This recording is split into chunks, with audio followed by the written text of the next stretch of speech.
Hello, and welcome to this week's episode of the We Promise It Gets Better podcast. Today we have a real treat of a topic that I am very excited for. We are going to be reacting to different book quotes, but before that, let's start with the question of the day.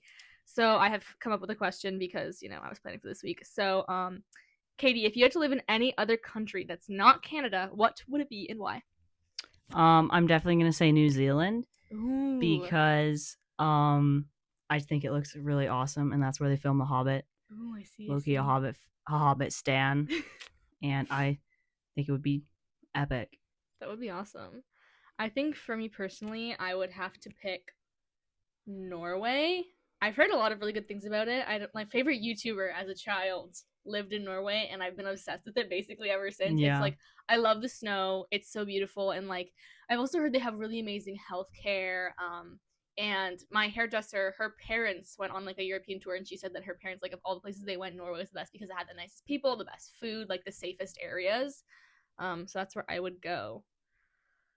All right, so we'll just get right into it. I have the first quote, so I will just start us right off. Am I supposed to be guessing, or am I just here for the ride? Here, so I'll kind of explain it. So I will kind of like say a category so you're prepared to understand. Okay. Like some of them will be like jokes and just be like, like it's out of context. Let's see how you react. Yeah. Others will be more serious, like let's unpack it. Can't really remember what all the ones I chose were, but I guess we'll see. We'll find out. So this one, I don't remember what book it's from because my running list is literally just the quotes. No names of who said it. Yep, I have that too. I actually have that too. No names of who said it, no what book it's from. I just have to know. Because I was, oh yeah, I remember. I don't remember. No. So, here's what I have.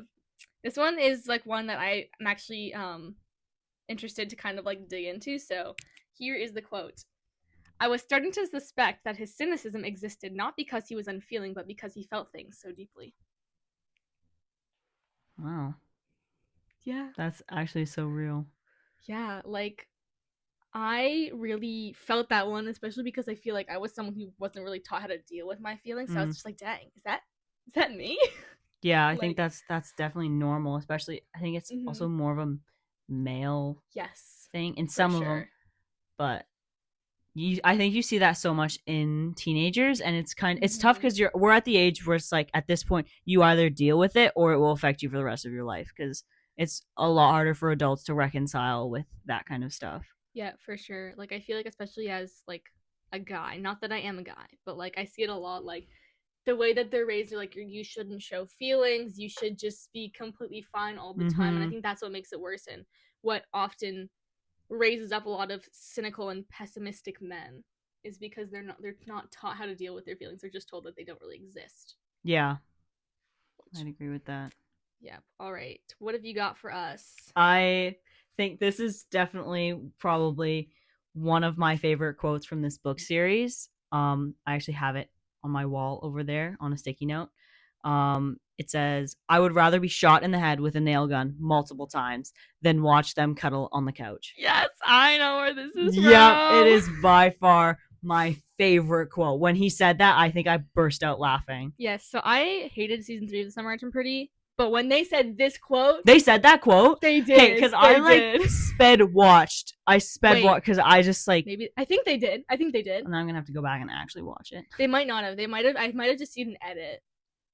Whatever. Yeah. It's close enough, but it's true. There's a lot of things where I'd rather shoot myself in the head for reading. Facts. I love that. So good. That is such a good quote. Like, I just feel like there are some people who are able to, like, some authors who are able to describe things just in such great, like, it's not even that profound. It's just not so real. It is. Like, I don't even know what else. Okay, so this next one I have is actually from a piece of classical literature.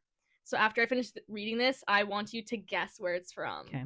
I will not look. I know it might look like I'm I don't actually have it on here where it's from because Good. I haven't even looked so much that I didn't even know that. All right, I'm pretty sure you've at least watched the renditions. I'm not sure if you've read the book, but I feel like you probably have. All right, here we go. And now nothing remains for me but to assure you in the most animated language of the violence of my affection. Is this Pride and Prejudice? Yes, it is. Yeah. Mr. Collins. Oh, what a guy. I love Jane Austen. Me too. Jane Austen is my babe. Jane Austen is my spirit animal. No, for sure. I'm like, I feel like if someone told me they felt violently affectionate towards me, I would be scared. I think I would be too. Like, especially in this time when it's relatively normal for husbands to beat their wives. Like, you're proposing to her, and now all she's gonna be thinking about is how, violently he's trying to violently assault me with his words. Now he's gonna violently assault me with something else. Let me assure you, I am violently affectionate towards you. And don't forget, animated language is going along with this. This is crazy. My love language is through showing violent affection. Yeah, I just found it crazy. So when I read the book, I was very confused because I'd only watched the 2005 version of Pride and Prejudice, and in the movie, Mr. Collins is very small. Like, he's just really tiny. But then you read the book and it's like, he was super tall and like low-key built. And I was so confused. And I feel like that'd be even scarier. Yeah. If some gigantic dude said, I have violently affectionate feelings towards you. Run. Don't do that. Also, I haven't seen the Colin Firth version yet, but it just came onto Prime Video. You need to see it. We need to see it. We need to see it. And then we need to do an episode. Yes. On comparing it is so good. Both versions and the book. Oh my goodness. Okay. So yeah, anyways, what have you got next? I think these two go together because they're from the same book, so I'm just gonna read them both. First one. This is from Cathal Kelly, Boy Wonders. I don't think I finished this book because I think my mom read it and I really liked it, but then she read me some excerpts, but I was too young. Yeah. But parents always assume that when children are alone, they're in the process of killing themselves. Dang. Low-key true. It's so true though. So true. That's why when you're babysitting and you don't want to leave the room because you're genuinely sure that is the moment someone's gonna decide to stick something in the outlet. Yeah. And it is. You come back and you're like, oh, it's gonna jump off of here. No, exactly. Like, no, you're not. I feel like it's so funny because my parents never really had that with me because I've always been very independent. Even as a child, I didn't really want to play with anyone else. I just wanted to be myself. But like, it's so funny because my brother will sometimes come to hang out with me. Like, he'll just sit in my room while I do homework and like scroll on his phone because he's lonely. That's so sweet. It is so sweet until he starts farting in my bedroom. Yeah. But my parents like every 5 minutes be like, Daniel, what are you doing? And he's like, I'm in Gracie's room. And they'll be like, what are you doing? Have you eaten supper yet? This.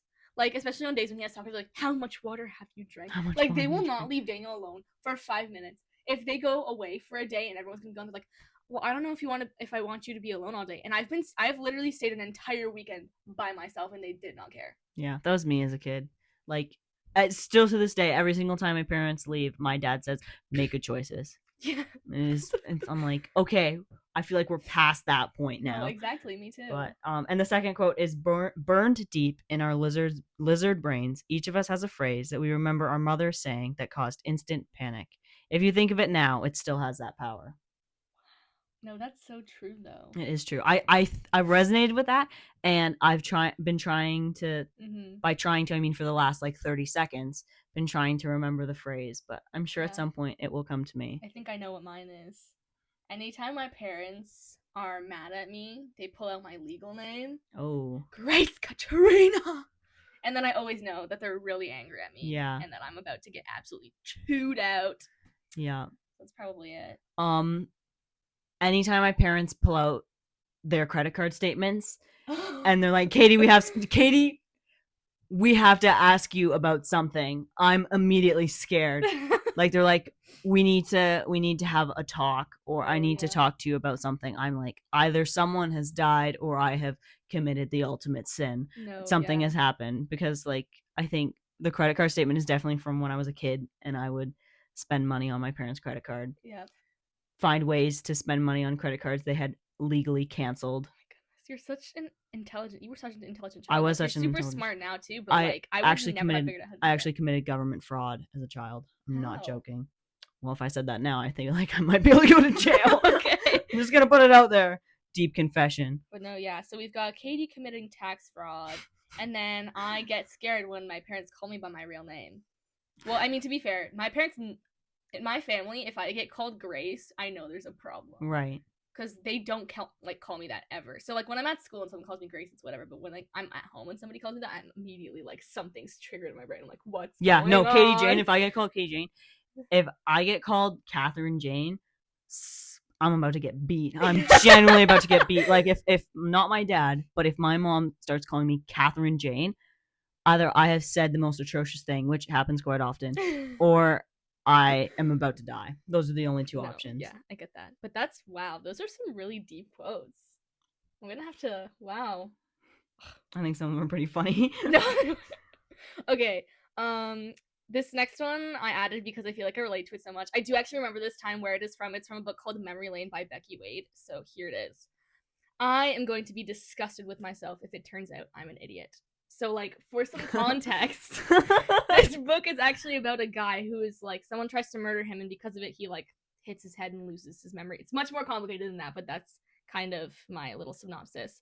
So now he has to figure out who tried to kill him and why, except he doesn't remember who he is. So, you know, he's got a really good reason for that. I don't. I wake up every day and be like, dang, if I'm an idiot today, I'm gonna hate myself. Yeah, I love that. That's so good. I read that and I was like, wow, that really speaks right to my soul. It does. That's so good. I feel like also because, like, we don't see how other people interpret what we say and what we do, so I'm always just like, ugh, gonna be disgusted if someone thinks I'm dumb. It's true. Or you're lying in bed and you think, wait a minute, the normal way to interpret that would have been this, but I actually meant it like that. Exactly. Like, do I say something, or are they gonna realize how weird I am? I always think after the fact of the more appropriate thing to say. Yeah, same. And then I'm just like, well, dang, it's too late. If I tell them that now, they're just gonna be like, why are you still thinking about this? Yeah. Yeah. What can you do? All right. That quote actually reminds me. I actually couldn't remember what the book was from. I tried to find it so much because it's actually such a good book, but I didn't write down where the quote was from. There's 3 of these, and they're pretty quick. It went. Definitely went. It doesn't even matter where. Wow. My life, literally. I do care about winning. I just realized that winning is not a particular strength of mine, so I gradually grew accustomed to its antonym. I'm like, that's me. Yeah. That's me. Yeah, I feel that. Anytime when I was a kid, when people were like, you're okay with losing. I'm like, well, have you seen my brother? Of course I lost. I feel that, especially because I'm the middle child, so anytime we played a game, they'd have to make it fair by putting oldest and youngest together and just leaving me alone. Right. And then they'd get mad when I would quit because I'm like, this is unfair. There's no way I'm gonna win. Like, this is why you hate Monopoly. Is that why you hate Monopoly? I mean, I hate Monopoly anyways, just because it's freaking dumb. But like, yeah, now it has trauma that comes with it. Yes. Mama didn't raise no fool. No, seriously. All my many and varied foolishnesses is mine and mine alone. Yes. I was like, yes, it is. I love that. Such a good direct quote. And I feel like it's also like a testament to, like, I know there are some people who just assume if someone is like mean or like messed up that it's all their parents' fault, and that can be the case that's true. Many times. But also I feel like when it comes to more like just rebellious kids or teenagers who don't listen to their parents, like, people will blame it on the way they were raised, but that's often not true. Yeah. And I know, like, one time I had heard someone say about somebody close to me that I knew, like, they didn't say it to me, but I just like heard it in conversation in passing. They had said, like, this person, like, they're bad mothers, they failed their sons because they're doing this. Yeah. Like, that's not their fault. It's literally not their fault. Like, you can raise a child in the best way and still different circumstances can cause them to rebel. And I just feel like, yeah, like, we shouldn't be putting it on the parents. Like, it's true. A lot of the, I don't do anything foolish because of my parents. I do it because of me. Facts. All right, what have I got next? Okay. Sorry, I like typed it out weird. Here we go. Wait, where did it go? Oh, sorry, I skipped it. I'm coming back. I'm getting back to this. I've been working on my online course since I got home, so my brain's kind of fried, but we got this. I can't remember what book it's from, but I do know it's also by Becky Wade. I read a lot of her books, so I can't even remember where this one would have come from. I'll just have to read them all again and find out. If she let everything ruffle her feathers that threatened to ruffle her feathers, she'd be a very agitated chicken. I wasn't sure what bird was gonna come at the end of that.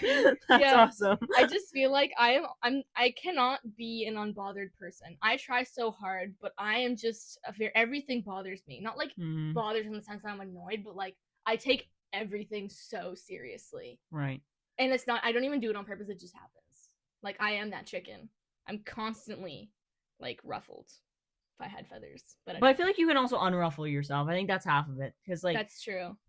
I can see that you unruffle yourself. There are people who like need to literally be unruffled, and I'm like, girl, I can't be here every time someone chews with their mouth open. No, that's true. I guess it's something I feel like as secondborns you kind of get like you learn to regulate yourself in the way that the oldest and the youngest don't. Facts. It's so true. But I feel like I'm relatively unbothered. You are very unbothered. But sometimes little not bothered enough. Like later, I'm like, oh, you know what? Maybe I shouldn't have done that. Yep. I'm like, I ignored something. Maybe I shouldn't have ignored that.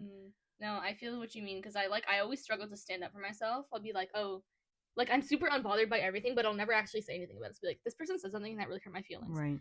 But what if I make them mad by telling them that they hurt my feelings? Yeah, that always makes me sad, because I hear people say that. I'm like, just tell me. Literally, I would so much rather someone tell me, because I don't think anyone has ever been like, Katie, here's something you do, and genuinely meant and genuinely thought about it, and I'm like, what? I'm not apologizing for that. No, exactly. I agree. It's definitely something I gotta work on, but yeah. You're doing great. Need to unruffle these feathers. Or maybe ruffle them up a little more. Yeah? I guess we'll find out. Yeah. Maybe I should go try confronting people this week. No. We're waiting till after exams for that. That's a good idea. Can't handle the fallout. Yeah, for sure. Oh, this is a good one. This is from Chemical Hearts. Which I thought was a pretty good book. I actually can't remember if I finished it. I need to reread it. Very few good things come out of a sentence that begins with most girls. Oh. Wow. It's so true. That is so true. Or most guys. Anytime I hear, there are certain people who, as soon as I hear them say most, and then any group of people, anything, I am like, I just take that moment. I say, Lord, give me strength to be unbothered. Yeah. And just go, oh, that's an opinion. Yeah, for sure. And I just feel like, guys, we just need to get past the generalizations. Like, it's just not cool. I wrote a very passionate piece about that for my writer's craft course yesterday. And I just fully went off. I was like, I freaked out. But anyways. But she'll like it. She'll eat it. On a different note, I feel like they're just like, we just need to stop with the generalizations. Like, yes, there are going to be some things that are more specific to certain groups of people, but that doesn't mean that defines them. That doesn't mean that that is who they are. And that doesn't really change anything about how they are as a person. Exactly. And I think what people don't realize, because a lot of times if you confront them, you're like, you genuinely think that most girls can't drive, or most girls are emotional all the time. A lot of people would be like, no, why would you think it? But you're like, well, you're joking about it. And I think where jokes fall flat is when not everyone, like when you think your intent is very clear, but it's actually not. Because I think the things you joke about are often the things that are true. Exactly, yeah. And I feel, okay, for me personally, the one that always gets me is people saying that females are bad drivers. Like, I'm sure there's many females that are bad drivers. And I mean, personally, I'm not the most confident in my driving. I think I'm a good driver, but I'm still afraid to, like, you know, go on the highway or drive to London. London is scary. But, like, there are so many guys in my life who have told me my parking is bad, who have said I'm a bad driver, who've said all these things about my driving when A, they've either never been in the car with me, B, don't even have their license. Yeah. Or like the other day, my 7th grade cousin was saying I was a bad driver because I drove him home once and I slid on one road because it hadn't been plowed yet. Buddy, you're not getting a ride home next time. Exactly. And I'm like, our car has horrible tires. I didn't even slide that much. It was just a tiny bit. I stopped for the stop sign. Like, I don't know what they want. Like, it just bugs me. Like, judge me when you stop trying to absolutely tear up the parking lot every time you leave. Facts. Yeah. It's not cool, buddy. I think it's your turn. Okay. This one I really like. I'm just gonna read it. Would I rather be feared or loved? Easy. Both. I want people to be afraid of how much they love me. That is from the absolutely iconic Nikolai Lantsov in, I don't know which book, but one from the Grishaverse series. I feel like it was in Shadow and Bone, like that trilogy, but I can't remember. But I feel like every single sentence he speaks is in art form. He's just too funny, and honestly, I strive to be this secure. I wonder who actually said that, because that's definitely not an original quote. Oh, for sure it's not. I wonder, but I've always wondered, because he used it in The Office, too. I'm going to look this up. There it is. I wonder if it's like Napoleon. Was it Michael Scott? Was that an OG? But the fact that they use it for Nikolai, that is so good. I love that. That is so perfect. So, I don't even know. It's crazy. It's completely perfect. But you know what? That's copyright. It kind of is. That's okay. It's a good kind of copyright. Whatever. It's a good kind of copyright. Watch, it's actually not a quote from the book, and I swear it was on a board that said quotes from the book. So you can't kill me. Wait a minute. When was the series came out like after like 2015? No, 2012 and up. Right. I think it might be the book copied from The Office. I agree, but that's okay. Whatever. It's a good still copy. A great quote. I just found it was really funny. If you have read any of the books with Nikolai in it, you will just understand how much that is him. It really is. I haven't read the book, but I've seen the show. The show. Oh, I love that part. It's the same. There's a lot of differences between the book and the show, but the one thing I loved is how they kept the part where Alina slaps him and he finds out that he's the prince. Like, honestly, I think that was a pretty valid reaction, assuming he kind of kidnapped her. Yeah. Okay, what have you got? There's nothing worse than thinking your life is ruined, only to realize that you have further to fall. This is from Persuasion. I started Persuasion, but I never finished it. But now this is gonna convince me too. It's a bit of a slow burn, like so slow. But that's all of Jane Austen. Yeah, for sure. So slow, you're wondering if the fire is still alive. So slow, the fire's burning, but it's also raining. Yes, exactly. That's literally it.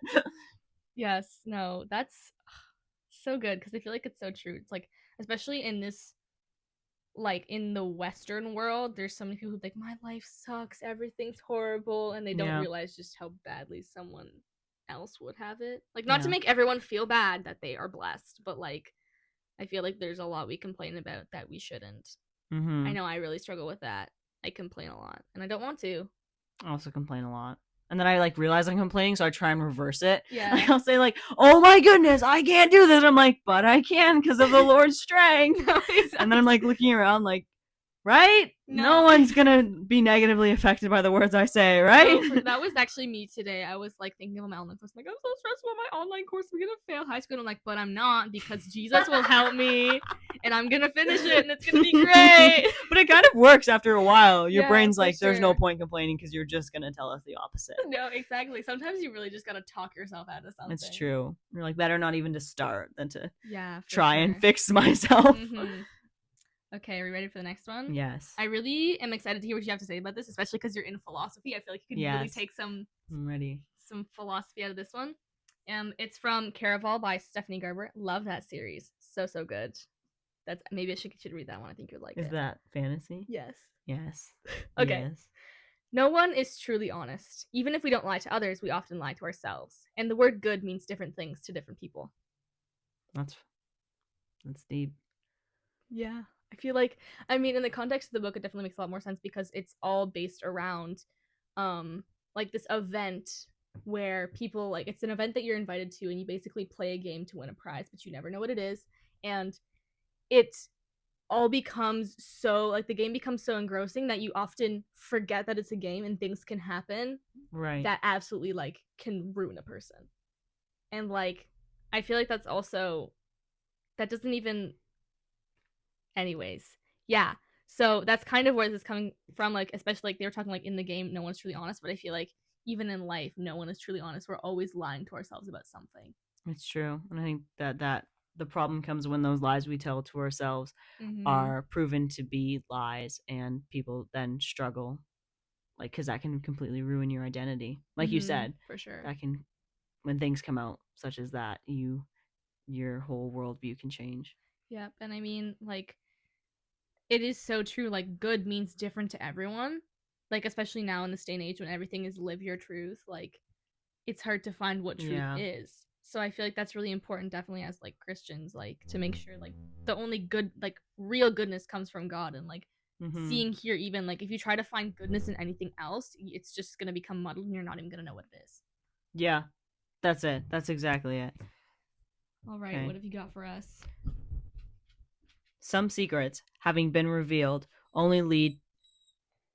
Okay. Okay, Jake. Okay. Go outside.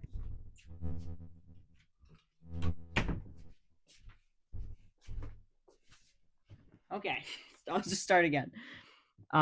Some secrets, having been revealed, only lead to the need for more answers to more secrets. This is from Trinity. This is a book on Robert Oppenheimer. Oh, I see. It was very enlightening. Robert Oppenheimer is quite the character in of himself. Yeah, for sure. That's just. Can you read it again? Yeah, it's trippy. It's trippy. Yeah, I need to like take it in. Some secrets, having been revealed, only lead to the need for more answers to more secrets. Mm-hmm. No, that's so interesting. Like, I feel like it's so true. I know. There was another quote that I had to like been looking at on my list that was similar, where it's like, the more you know, the less, like, the more you learn, the less you know. Like, yeah, there's just so much information out there, and I feel like, especially like even when it comes to secrets, like that kind of information, like the more you like, you're never gonna fully uncover a secret and be satisfied. There's always gonna be something behind it, another reason, another thing that comes after it. Especially as you start digging into personal things. Mm-hmm, for sure. You find there's more backstory needed. Yes, because like even if you think about it, if you think, hey, there's this person and they have this secret. I found out their secret, but now I'm figuring out why they did it. Now that I figured out why they did it, I figured out it connects to all these people, and now I have to figure out all their secrets too. Exactly. It's like you cut off one head and 3 more grow back. And that happens so much in real life, not just in books. Yeah, for sure. Like, I don't even know. It's just crazy. Yeah. Do you have another quote for us? So this is as far as my list goes, but if you want to share a couple, I'll pull some from my other list. Yeah, definitely. Okay. Do you want me to just go again? Yes, go ahead. Okay. I'm gonna just pull my list. In the end, we all die a little inside. It's up to us to decide how much. This is from the book was called Suicide Notes from Beautiful Girls. Wow. Yeah. That's really a really depressing read. I feel like also just even the title is like, it says so much about our society. Yeah. Like the way that people see certain people, and they're like, well, because you look like this, because you have this, you have to be happy. Mm-hmm. And that's so not true. And even just to that, for them to have created a persona of happiness, or maybe not. But I thought that resonated so much. It's just this idea that we obviously all die, but the idea that we do have some control over our personal happiness, I know. No, for sure. It's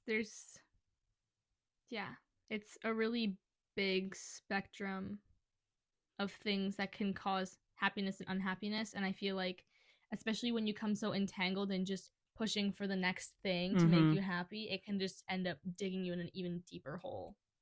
Yeah, I think a lot of people don't realize how much of your own personal suffering is within your head.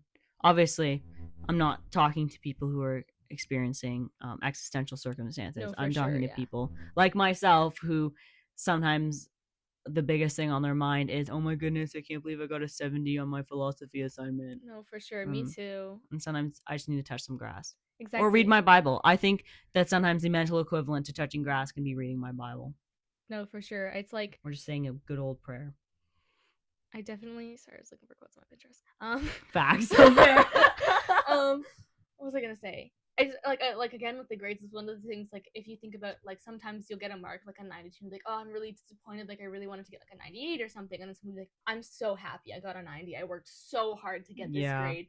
And it just shows how like individual accomplishment is to each and every person. Like I know sometimes I can be like afraid to start new things or to share my accomplishments because it doesn't feel like a lot. When really it is, and it doesn't matter if it doesn't seem like a lot to this person or that person. It only matters that it seems like a lot to me. Yeah. Like everyone is going to be good at different things and hold different things at different like values, and I think that's just one of the things we need to remember. All right, so for my quotes, I'm just gonna go through my ISP and pick out all the quotes that I liked. So these are mostly from Six of Crows, but here we go. This one I really like. I traded let me start again when I can talk. I trade in information, the things men do when they think no one is looking. Shame holds more value than coin ever can. This Kaz. Yeah. Yeah. That's so good. I love that. Yeah, I feel like it's just a really easy way to say something that's really true and something that not many people are willing to accept. Yeah. Like, if you think about it, people will often think that money is like the highest thing. That if you have money, you have it all. But I think that's not true because money is used as a tool to hide things. It's used as a tool to do other things. Like, I think it's really true that, like, shame holds more value than money, because if you think about the lengths people will go to cover up, like, scandals. Or even just your physical imperfections. Yeah, exactly, like, money can buy you so much, whether that's makeup, nice clothes, whatever. Liposuction. What even is liposuction? I don't understand. As a kid, I thought it was like they literally just vacuum out the fat. But now as an adult who understands the human body, I'm like, there's only so much they can do. Okay, here, let me look. Liposuction is a surgical procedure that removes fat from specific areas of the body to improve body contour and shape, but it is not a weight loss method. Let me see. It's a cosmetic surgery, but like, okay. During liposuction, a surgeon makes small incisions in the skin and inserts a small tube. Ugh. This tube is connected to a vacuum that removes the fat. Oh, you're right. Dang it, I was right. The procedure can be performed under local, regional, or general anesthesia, depending on the extent of the surgery and the patient's needs. That's from a Wikipedia, so it's definitely true. Yeah. That's crazy. Like, that's actually what that does. I never knew that. You see what I mean? Like, yes. money can buy you basically anything. It really can, and it's just like, I think honestly, a lot of times shame can really, like, turn your life sour. And, like, there are some things that, yes, you should feel shame for. You should feel shame if you are a predator. You should feel shame if you're a murderer. But also, like, we're talking to you. No, I'm joking. Who are we talking to? I'm just joking. So if you're listening to our podcast and you're a predator or a murderer, please turn yourself in. You should feel shame for that. But, like, there's other things, like mistakes you've made, or like things that you're hiding, like your past, or things that aren't illegal. I'm talking. Yeah. Like there's a lot of shame that can come around just general things that you shouldn't feel shame for, and it can really turn your life into a prison. It makes you feel like you're stuck in this box, and honestly, a lot of times sharing that with someone that you trust, or just forgiving yourself of that shame, can really help you move on. Yeah, Kaz could use some of that. Yeah, Kaz could definitely use some of that. Definitely could. Yeah, what have you got? Speaking actually of what you were just talking about, kind of like letting go. So this is from Gabor Mate.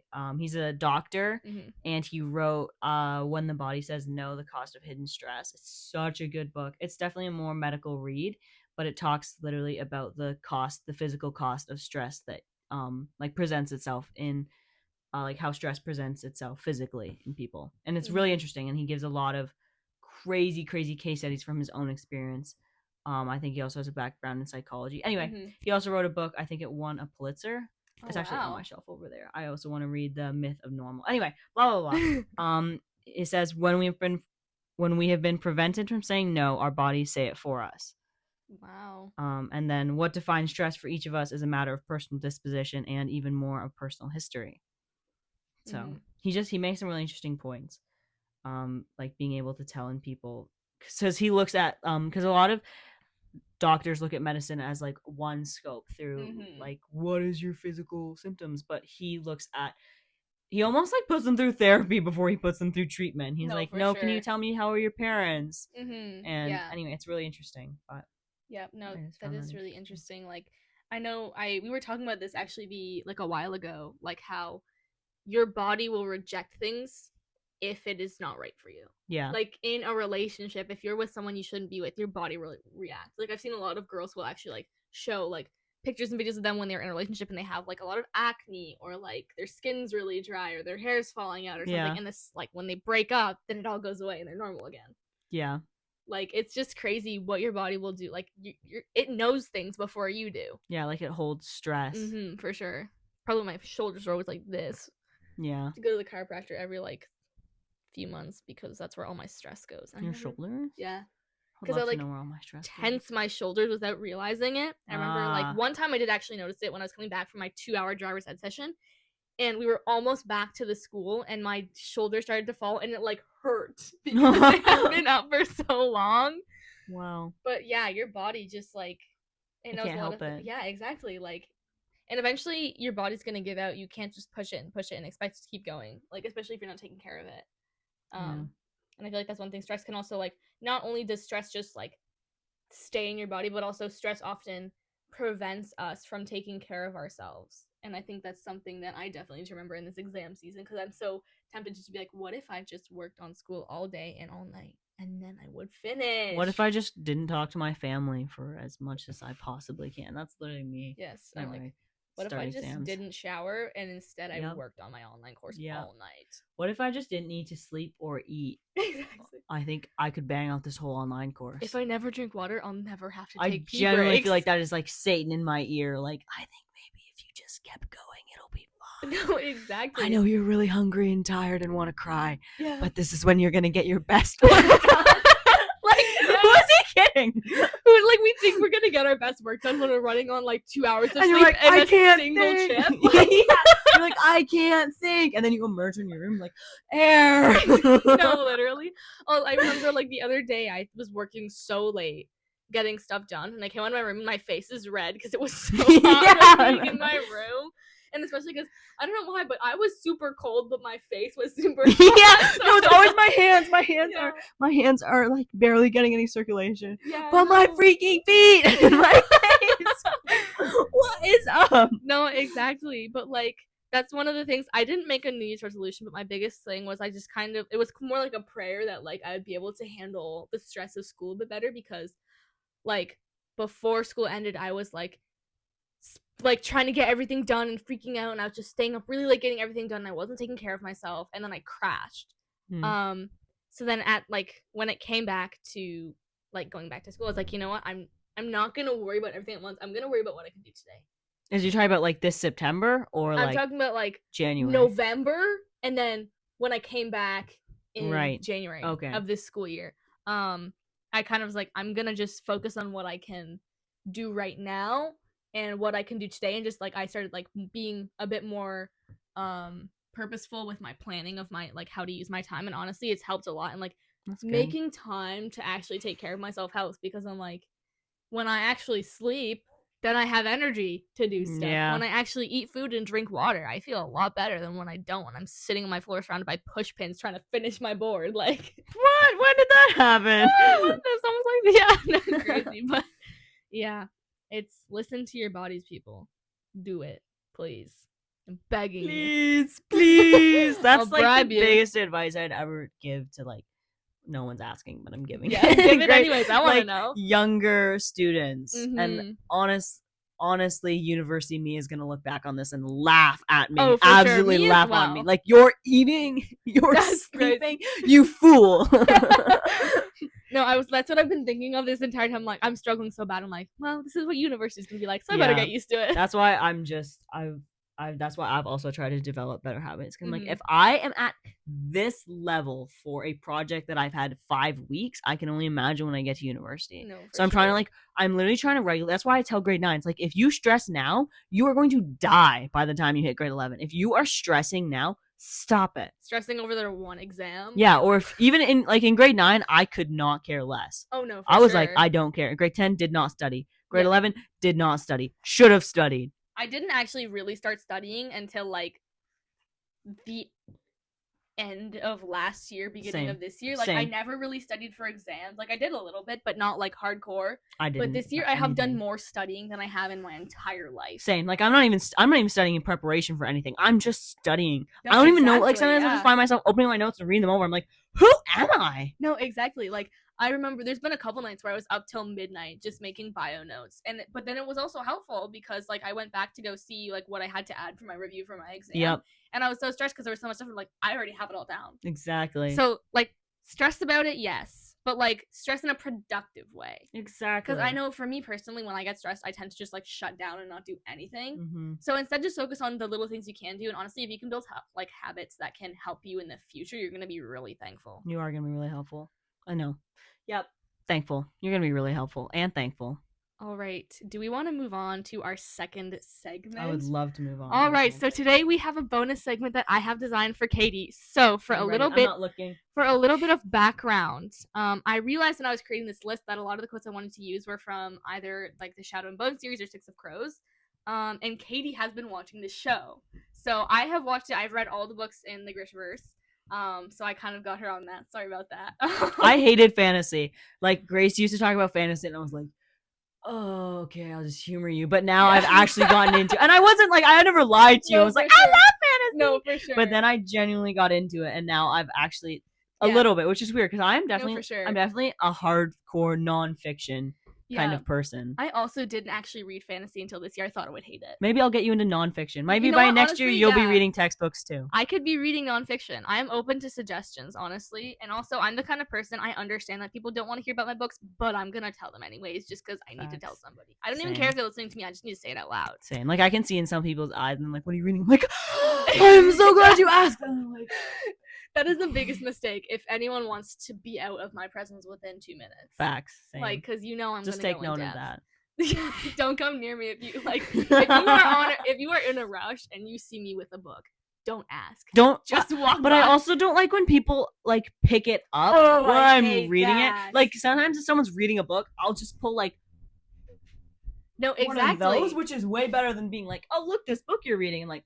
Yeah, like if you ask me and just say like, what book is this? I'll tell you, but it's if you ask me what it's about. But like, if you just pick up my book and look at it and just be like, and put it back down, that actually personally offends me because then it makes me think, first of all, you didn't ask to touch my book, and second of all, that you are judging me. If I do, I always make like some kind of nice comment, even when I'm like, oh, you're reading that, wow.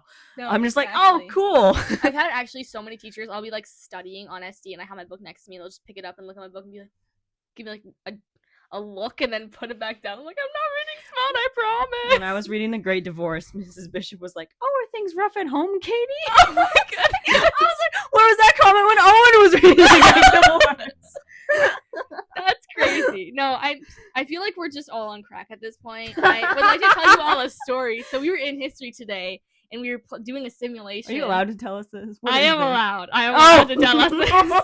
We were in history today. And we were sitting in class, and we were doing like a simulation where of the French Revolution. So we were all put into different groups, and we were trying to guess who like the royalists were. I'm not going to go into explaining that, but we hate them, or they hated them during the French Revolution. I love myself. Anyways, so I was accused. So they had started talking, and the first word I heard when she started talking was drippy. So I thought she meant that my character was like sweating because she was nervous, and I was like, hold on, I know something. There's a disease for that. So I was so busy thinking about that, but then she said drippy as in her clothes are really nice. And I just, my brain stopped. So she's like, how do you defend yourself? And I said, I am a prostitute. I don't even like, no hesitation. It just happened. I really thought that you had rehearsed that and been like, that's the one. Nope. It just came out. Like, I had a split second to think, and I was like, you know what? Let's just pick that one. And you defended yourself so well. And I did defend myself so well because you have to. I have to. Well, listen, I'm not a prostitute. I will never be a prostitute. That's not what this is about. But anyways, I don't know what the exams are. New segment. What pros and cons of what? I mean, in this economy. You need to clip this. Okay.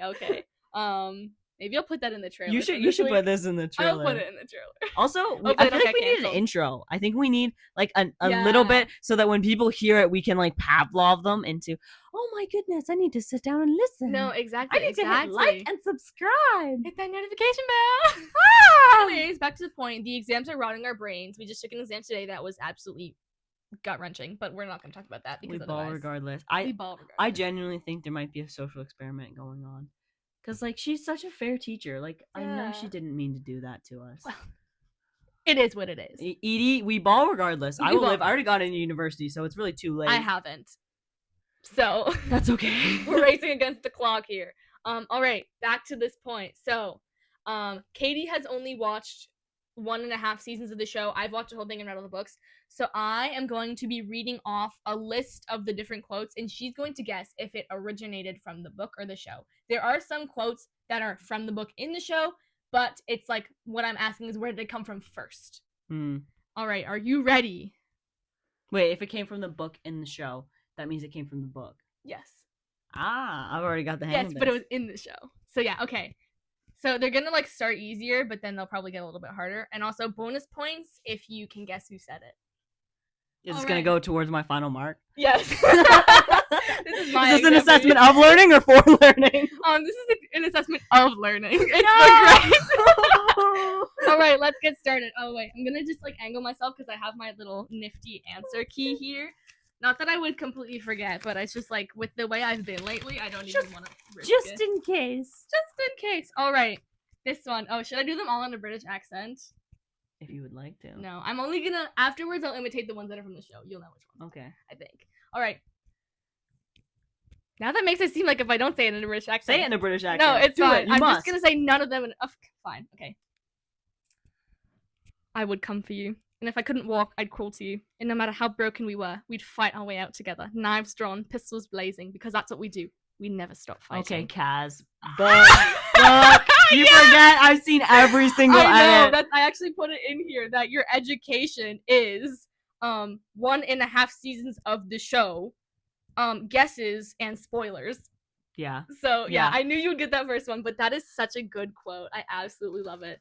Because it's just like, that is dedication. That is Kaz Brekker at his nicest. That's as good as it's gonna get. I mean, he already can't walk. So saying, if I couldn't walk, like, dude, you can't. He can literally visualize. He's visualizing. It's a real possibility. It is At happening. This point, someone could take out his other leg. Yeah, exactly.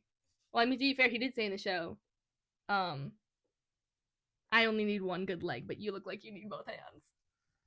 Such a slay. I hope that wasn't on there, because now I know that. It's not on there, I promise. Okay, here's another one. I guess I'm just going to do them all in a British accent. If I have a really bad or offensive British accent, I'm sorry. I'm not offended. Okay. I think my British accent's okay, actually. I think it's fine. It's good enough. I don't have anything to compare it to. All right. When everyone knows you're a monster, you needn't waste your time doing every monstrous thing. I've actually heard that. Likely. But not from this, but is that from the show? Hold on. I'm not looking at your answer. Sorry, I skipped one, so we'll go back. Anyways. Okay. No, it is from the book. No! Who do you think it was said by? Oh, it was the Darkling. Was it the Darkling? No, it was Kaz. No! Why, man? Yeah, I'm sorry. I just got confused because I skipped one in between. All right, but no, that's close. That one, I think, that one gets me because I'm like, that's so true. And I feel like also because people will just assume. Yeah. No matter, even if you're not doing monstrous things, people will assume anything about you just from what they see. Facts. So it's like, but that's normal. That's human pattern recognition. Oh, for sure. And I feel like that's just another way, like, people build their reputations not just by doing, but by letting people assume. Just existing. Just existing, for sure. Yeah. Okay. This one, I feel like you're probably going to get right away. I'm not throwing out the goat!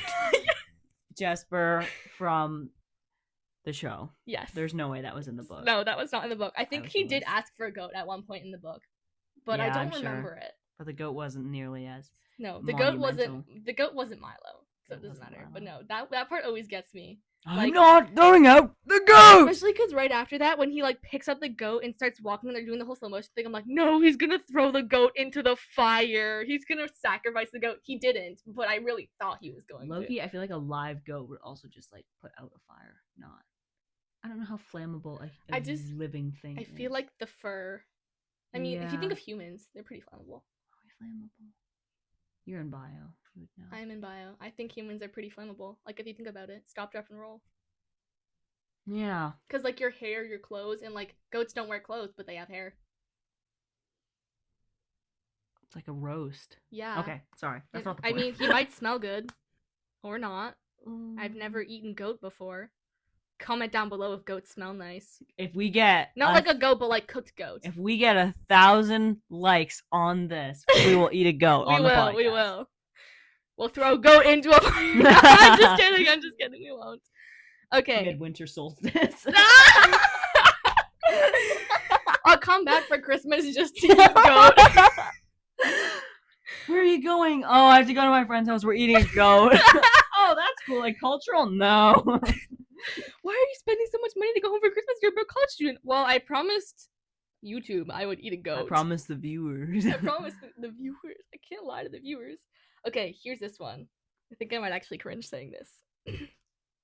Oh no. Fine. Make me your villain. I'm sorry, that's not cute. Is this the Darkling? Yes. Yeah.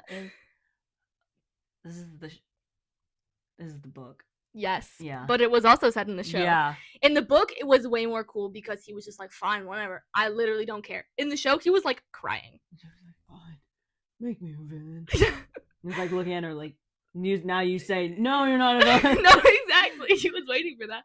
I feel like the one thing I disliked him from the show was how nice they made the Darkling. Like, they made, I swear, he looked like he was about to cry in every single scene. He looked like he was just a big soft. He was like, Slay, I just killed someone, best day ever. Yeah. He did not give a crap. All right. Next one. I might have considered throwing myself down the stairs to get out of this once or twice. Sorry, I'm not looking. No, I know you aren't. I just don't want to spoil it for you. Would I guess this or would I not? I feel like you could guess it. Do you want me to say it again? Yes. I may have considered throwing myself down the stairs to get out of it once or twice. Is this from the book? No, it's from the show. Is this Nina? No. This is... Hold on, just making sure I got the right one. From the show. It's from the show? Yes, because you remember the part when Alina goes to see the Darkling before the big presentation, before the king? Oh, yeah, I do remember. Oh, no, I totally remember that now. Oh, what's my phone doing? Low battery. Low battery? Here, let me fix it. I hope this didn't, like, cut off. Okay, we're still going, I think. I think that... It's still rolling. Okay. Here we go. No, yeah, that was kind of a hard one, though, because it's very discreet. I actually was, like, having to think about it. I was like, what do they even say in this show? I actually had to like look up like 100 best quotes from Shadow and Bone in the show. Okay, this one, let's go. No saint ever watched over me, not like you have. It's from the show, but would it be from the book too? Wait. Is it from the book? No, you're right. It's the show. Yeah. Yep. Who's at it? Kaz. Yeah. And she's like, you have seen the saints. How do you not believe? And he's roasting the smallest chicken over the body you've ever seen. Like it looked like they had pulled it straight. No, I'm not gonna say that. The poor thing had been massacred. I'll just tell you that. I'm just like, it did. Where did he find that? So for some context, he is a cripple. He has a weird leg. The only thing a cripple could catch was a crippled chicken. That's so mean. But he has a cane. But then something happens, and Inej has to stitch herself up, and he's like, Grody, I'm leaving. So Jesper stays. Naturally. But Kaz leaves, and then when apparently it takes Inej all night, because when she comes out, it's dark. And then he's just got this weird bird fully comes in on his dick. That's genuinely the puniest thing I saw. Like, I saw it, and I was like, there's no way. And also, are they not going to talk about it? It's not she's not going to come out and be like, dang, that's small. How'd you do that? Yeah. Also, I'm just like, how are you? You have no plates, no forks, no knives. Everyone just takes a bite and passes it. Yeah, there's no way. Like, here's my question: how? Because Kaz can't like handle touching people. Yeah. How can he handle touching raw meat? Meat can't. The gloves. He never takes his gloves off. For context, he went through a traumatic thing as a child. I don't want to spoil it for you if you ever watched the. You know what? I'm gonna have to put a spoiler warning before this. But it's not weird. He's like not a germaphobe, but he's kind of like a germaphobe. It is a little weird. He's Loki. That's my dog though. Every time we touch him, he flinches. Anytime anyone touches him, he flinches. Oh, that's not good. He like sometimes like if he would crawl into my bed, if I was ever touching him, he would immediately just like claw me. So naturally, I kick him. Our dog will just be like, "You can pet me, but only if you're sitting 5 feet away from me." That is. And she's like, if you try to sit next to her, she'll just leave. She just doesn't even try. That's why Jake and Oakley are such #couple goals. Yes, because they don't like touching each other. They just sit there and look at each other. Exactly. They handle each other, and that's it. Eye contact. Strongest form of intimacy. Eye contact. Yes. All right. Oh, this one's gonna be fun. It's not natural for someone to be as stupid as he is tall, but here you stand. That's the book. Yep, that was the book. But it was also in the show. It was also in the show. It was. Oh, that was an interesting scene for sure. It was. That was Nina. Absolute legend she is. Yep. With Matthias. Rip, we miss you. He also died by guillotine today. We had these little people we were using for a history thing, so we made the Six of Crows. Everyone except for Wylan for some reason. It was like everyone, and then some like the Six of Crows, but only 5 of them, and then some really buff dude who also died by guillotine. So Matthias and Nina both died by guillotine today, so spoiler. That doesn't actually happen, but All right. Okay, here we go. Next one. I don't have to kill you, Darkling. Your past will do it for me. It's a show. You're correct. And who said that? We're not at that part, so I'm surprised you know Alina? That. Did Alina say it? Wait, or did Mal say it? You're right. Yeah, it was Mal. Yeah. I'm surprised. Wait, are we past that part? I feel like... No, yes, we're past that part. I have no idea. I've seen so many edits that I have no idea what's real anymore. I always get confused with what happens at the end of the first season and second season because it all seems the same to me. If it's not on a cue card and it's not in an edit, at this point I'm questioning if it's real. To be honest, me too. Here we go. Here's another one. I will have you without armor, Kasbreca, or I will not have you at all. That's the show. Did she say that in the book too? Yes, she does. Okay, it originated from the book. Yeah. Okay, I feel like I'm just gonna break down and buy these books. I think you should. So that I can really just like highlight them and draw little hearts every time they say Matthias. I'm just like, I actually loved it, especially the ending. Like, listen, there doesn't have to be smut in a book for it to be good, and that is proof. Facts. Like, honestly, it was so fantastic. Do you know how many textbooks I've read and there's no smut? They're still fantastic. No, exactly. I just finished the psychological autopsy of a death the psychological autopsy of a death investigation. Oh no, there was a little. The predators do get a little frisky, but other than that, yeah, for sure. Maybe we should just not give recommendations because now people are gonna go home and be like, "Katie told us to watch inappropriate stuff." No, we didn't. No, we didn't. Okay. All right. We're just like, what does Mrs. Bishop say? Like, you could read it, but I didn't recommend it. No, exactly. I did read it and I did like it. You can watch it. I enjoyed it. I thought it was great, but I did not. I will put. We are not recommending it. Recommending this.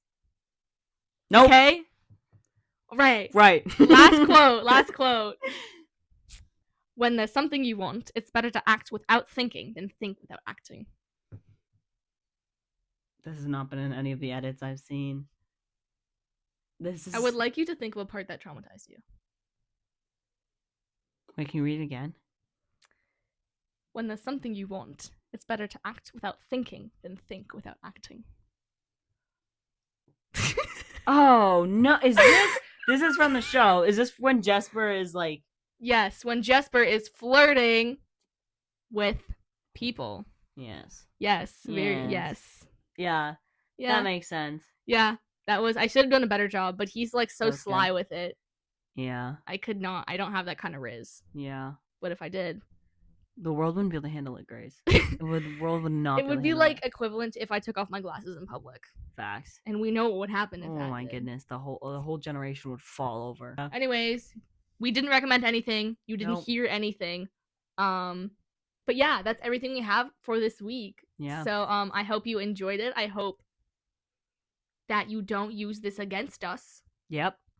But that you have a fantastic week, and we will see you all later. Wish us luck on our exams. Good luck with your exams. Yes, good luck to you as well. I know you thought we wouldn't post because we have exams, but you're wrong. We're committed. We are. We're here. We're doing it. Yes, we are. All right. See you later, guys. Bye. Bye.